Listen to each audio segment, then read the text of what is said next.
এসেছে আমার কলিজার টুকরা নবীর রক্তের মাধ্যমে। ইসলাম এসেছে আল্লাহর পয়গম্বরের সাহাবী হযরত বেলালের রক্তের মাধ্যমে। ইসলাম এসেছে সাহাবী খাব্বাবের রক্তের মাধ্যমে। ইসলাম এসেছে চাচা আমির হামজার রক্তের মাধ্যমে। নবীজির সামনে নবীজির চাচা আমির হামজা যুদ্ধের ময়দানে শহীদ হয়ে গেলেন। কাফেরেরা এসে আমির হামজাকে এমন ভাবে তীর নিক্ষেপ করেছে, ক্ষান্ত হয় নাই। চাচা আমির হামজার পেট ছিঁড়ে কলিজা বের করে সেই কলিজাকে টুকরা টুকরো করা হয়েছে। চাচা আমির হামজার কান কাটা হয়েছে, নাক কাটা হয়েছে ইসলামের জন্য। হযরত সুমাইয়া রাদিয়াল্লাহু তাআলা আনহা, যিনি কিনা নারীদের মধ্যে প্রথম শাহাদাত বরণ করেছেন, তার লজ্জা স্থানে আবু জেহেল বর্ষা দিয়ে আঘাত করেছে শুধু দ্বীনের জন্য, এই ইসলামের জন্য। যুবক, তুমি মনে করেছো ইসলাম এভাবে আসছে? না রে না, ইসলাম এভাবে আসে নাই। ইসলাম এসেছে সাহাবায়ে কেরামের বুকের তাজা রক্তের বিনিময়ে, ঠিক কিনা বলেন? আল্লাহর নবীকে এমন ভাবে পাথর মেরে নবীর শরীরকে রক্তাক্ত করা হয়েছে।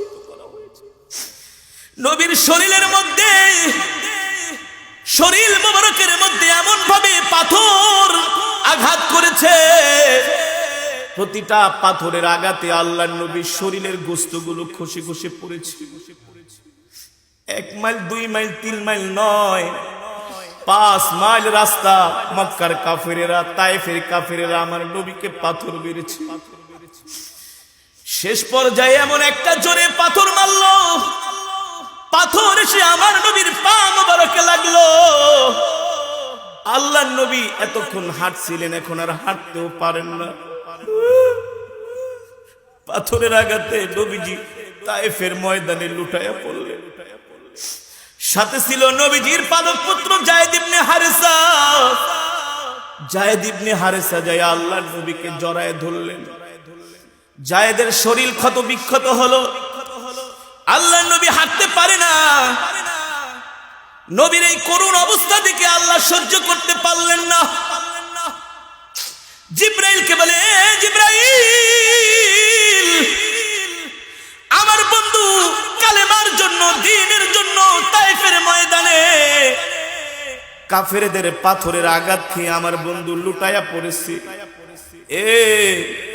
আমি এই দুনিয়া তো সৃষ্টি করেছি আমার বন্ধুর জন্য, যদি আমার বন্ধুই না থাকে আমি দুনিয়া দিয়া কি করব? আল্লাহু আকবার। আমার বন্ধুর গায়ে পাথরের আঘাত আমি আল্লাহ সহ্য করতে পারি না।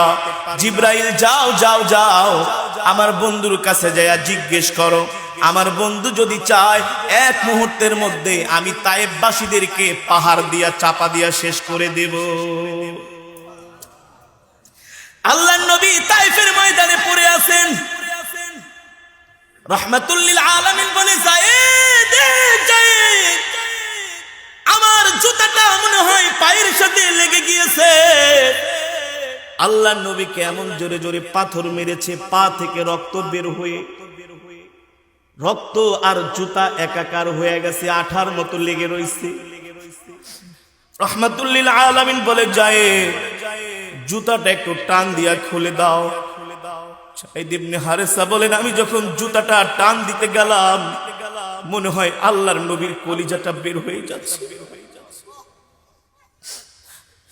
রাহমাতুল লিল আলামিন বলে, যায়েদ, এত জোরে জুতা টান দিস না, মনে হয় কলিজা বের হয়ে যাচ্ছে।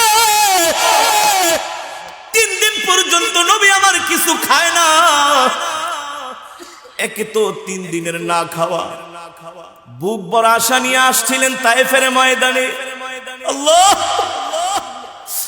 বুক ভরা আশা নিয়ে এসেছিলেন তায়েফের ময়দানে, হয়তোবা তায়েফবাসীরা কোরআনের দাওয়াত গ্রহণ করবে। তায়েফবাসীরা কোরআনের দাওয়াত তো গ্রহণ করেই নাই, উল্টা তার পরিবর্তে আমার নবীকে পাথর মেরে রক্তাক্ত করেছে। ও যুবক, তুমি মনে করেছো ইসলাম এভাবে আসছে? না রে না, ইসলাম এসেছে আমার কলিজার টুকরা ইসলাম এসেছে আল্লাহর পয়গম্বরের সাহাবী হযরত বেলালের রক্তের মাধ্যমে। ইসলাম এসেছে সাহাবী খাব্বাবের রক্তের মাধ্যমে। ইসলাম এসেছে চাচা আমির হামজার রক্তের মাধ্যমে। নবীজির সামনে নবীজির চাচা আমির হামজা যুদ্ধের ময়দানে শহীদ হয়ে গেলেন। কাফেরেরা এসে আমির হামজাকে এমন ভাবে তীর নিক্ষেপ করেছে, ক্ষান্ত হয় নাই। চাচা আমির হামজার পেট ছিঁড়ে কলিজা বের করে সেই কলিজাকে টুকরা টুকরো করা হয়েছে। চাচা আমির হামজার কান কাটা হয়েছে, নাক কাটা হয়েছে ইসলামের জন্য। হযরত সুমাইয়া রাদিয়াল্লাহু তাআলা আনহা, যিনি কিনা নারীদের মধ্যে প্রথম শাহাদাত বরণ করেছেন, তার লজ্জা স্থানে আবু জেহেল বর্ষা দিয়ে আঘাত করেছে শুধু দ্বীনের জন্য, এই ইসলামের জন্য। যুবক, তুমি মনে করেছো ইসলাম এভাবে আসছে? না রে না, ইসলাম এভাবে আসে নাই। ইসলাম এসেছে সাহাবায়ে কেরামের বুকের তাজা রক্তের বিনিময়ে, ঠিক কিনা বলেন? নবীকে পাঠানোর পরে নবী যখন যুদ্ধের ময়দানে বদরের প্রান্তরে গেলেন, দেখলেন কাফেরদের সংখ্যা 1000 আর মুসলমানের সংখ্যা 313 জন। আল্লাহর নবী কিছুটা ঘাবড়ে গেলেন। আল্লাহর নবী কিছুটা ঘাবড়ে গেলেন, চিন্তিত হয়ে পড়লেন। এ যুবক, এ যুবক, ভালো করে শুনে রাখো। আল্লাহর নবী ঘাবড়ে গেলেন। 1000-এর বিরুদ্ধে 313 জন কোনদিনই বিজয় অর্জন করা।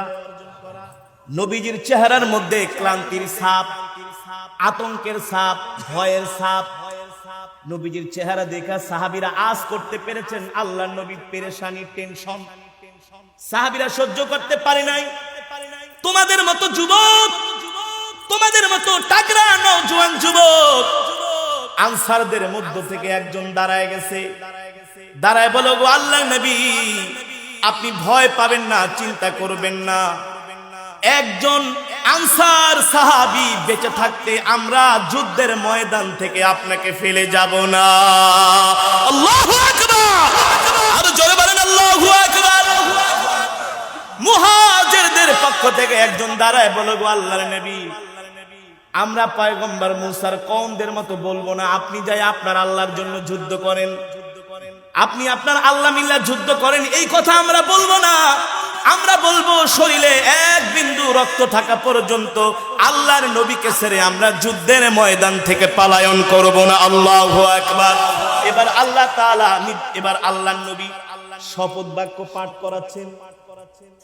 সাহাবীরা আল্লাহর নবীর হাতে হাত রাখছে। যুবক, তোমাদেরকে তো দ্বীনি আন্দোলনে পাওয়া যায় না, উল্টা যারা দ্বীনি আন্দোলন করতে যায় তাদেরকে তোমরা মারো। অথচ আল্লাহর নবী কি করেছেন? মুহাজির সাহাবীরা হাত রেখেছেন, আনসারী সাহাবীরা হাত রেখেছেন। আল্লাহ তাআলা জিবরাইলকে পাঠিয়ে দিলেন, এ জিবরাইল, ওইখানে শুধু আমার বন্ধুর হাত না, শুধু মুহাজির সাহাবীদের হাত না, আনসারী সাহাবীদের হাত না, আমার বন্ধুর সাথে আমার আল্লাহর হাতও আছে। আল্লাহু আকবার! আল্লাহ কোরআনের আয়াত নাজিল করে দিলেন, বালা ইন তাসবিরু ওয়া তাত্তাকু ওয়া ইয়াতুকুম মিন ফাওরিহিম হাযা ইউমদিদকুম রাব্বুকুম বিখামসাতি আলাফিম মিনাল মালাইকাতি মুসাউমিন। ও নবী, আপনি যুদ্ধ শুরু কইরা দেন। এখনো যুদ্ধ শুরু হয় নাই, আগেই আল্লাহ তাআলা আগাম যুদ্ধের বিজয় ঘোষণা করেছে। নবী, আপনি যুদ্ধ করেন। জিবরাইল এসে বলে, নবী, আপনি কান্না করেন, ভয় পান, আপনি কি মনে করেছেন আল্লাহ আপনাকে একা ছেড়ে দিয়েছেন? না না না, আল্লাহ একা ছাড়ে নাই। আপনি আসেন, আসেন। আপনি যেই জায়গাটা আছেন এই জায়গা হচ্ছে মরুভূমি, নরম মাটি। কি মাটি? নরম মাটিতে ঘোড়া দৌড়াইতে পারে না, মানুষ হাঁটতে পারে না, পা দেবে যায়। ও নবী, ওয়া আনজালনা মিনাস সামাই মাআ, একটু পরে আল্লাহ আসমান থেকে আপনার জন্য বৃষ্টি নাজিল করবে, আর দেখবেন মরুভূমির বালুগুলো পাথরের মতো শক্ত হয়ে যাবে, আপনি যুদ্ধ করে আরাম পাবেন, ঘোড়াগুলো ভালো করে দৌড়াবে। আল্লাহু আকবার। আর ওই যে কাফেরেরা দাঁড়াইছে ওই জায়গায় বৃষ্টিও হবে না, তাদের জায়গা শক্ত হবে না। আল্লাহু আকবার। এ যুবক, তুমি মনে করছো ইসলাম এভাবেই শেষ হয়ে যাবে, ওলামায়ে কেরাম এভাবেই নিঃশেষ হবে? হবে না, হবে না। মাঝে মাঝে ঝড় আসে নড়ে চড়ে, কিন্তু ওলামায়ে কেরাম পড়ে না, পড়বেও না। ঠিক কিনা বলেন? আল্লাহর নবীকে জিবরাইল হাত ধরে ধরে দেখায়, এই জায়গায় আবু জেহেল নাই ভেটকে মইরা থাকবে। কি আবু জেহেল এখানে মরবে, এই জায়গায় আবু লাহাব এখানে মরবে, উতবা এখানে মরবে, সাইবা ওই জায়গায় মরবে। এখনো কিন্তু যুদ্ধ শুরু হয়েছে, যুদ্ধ শুরু হয় নাই।